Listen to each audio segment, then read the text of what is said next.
कमला फुलको काम चाहिँ यसअघि पनि यहाँले निरीक्षण गर्नुभएको थियो, आज फेरि आउनुभएको छ। के भइरहेछ पुलको बारेमा बताइदिनुहोस् न। हैन, हामी निरीक्षण भन्दा पनि काम गराइरहेछौँ। यो निरीक्षण होइन, काम के कस्तो भइरहेको छ, कति दिन समय लाग्छ र कस्तो भइरहेछ भन्ने विषयमा नै हामीले यहाँ हेर्न आएको हो।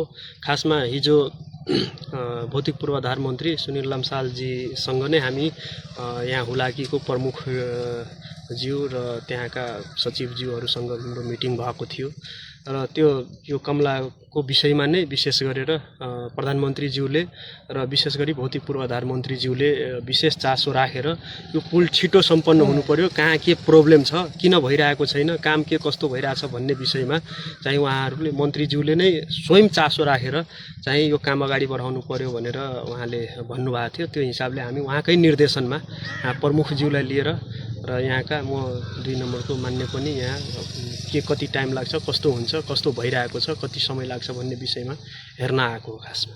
त्यही त, तपाईँ यो अघि पनि यो पुलको लागि प्रयत्न गर्नुभएको रहेछ, फेरि आउनुभएको छ।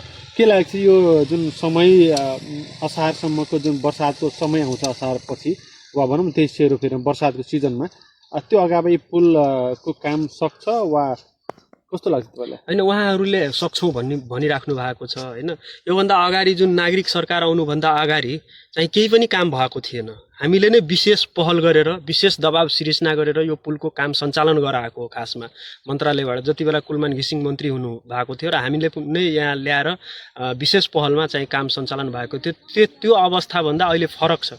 यहाँ धेरै काम भइरहेको अवस्था छ, एकदम फास्टै ट्र्याकमा काम भइरहेको अवस्था छ। जुन ट्र्याकमा काम भइरहेको छ त्यो ट्र्याकमा यदि काम अगाडि बढ्दियो भने चाहिँ यो पुल सञ्चालन हुन समय लाग्दैन, छिटै सञ्चालन हुन्छ। र हाम्रो सरकारको प्रयास लगायत हाम्रो यहाँको मान्य भएको नाताले पनि हाम्रो प्रयास यो पुल, यो सिराहा धौन्सा लगायत मधेसको एउटा लाइफलाइन आर्थिक स्रोतसँग जुरेको हुनाले यो पुल एकदम छिटो छरितो सञ्चालनमा आउनुपर्छ। जनताले जुन दुःख पाइराख्नु भएको छ त्यो चाहिँ अन्त हुनुपर्छ भन्ने विषयमा नै हामीले यो कामहरू गरिराखेका छौँ। र यहाँबाट जुन मधेस यात्रा हुँदा प्रधानमन्त्रीज्यू, सामान्य प्रधानमन्त्रीज्यू बालेन शाहले पनि यो हेरेर जानुभएको थियो त्यति बेला, र उहाँले विशेष चासो त्यो पुल किन त्यस्तो लथालिङ छ, 18 वर्ष भइसक्यो, 17 वर्ष भइसक्यो, किन बनिरहेको छैन, त्यो चाहिँ बन्नु पर्यो भनेर उहाँले पनि एकदम विशेष चासो देखाइराख्नु भएको छ। त्यही भएर यो पुल छिटै सञ्चालन हुन्छ भन्ने विश्वास छ।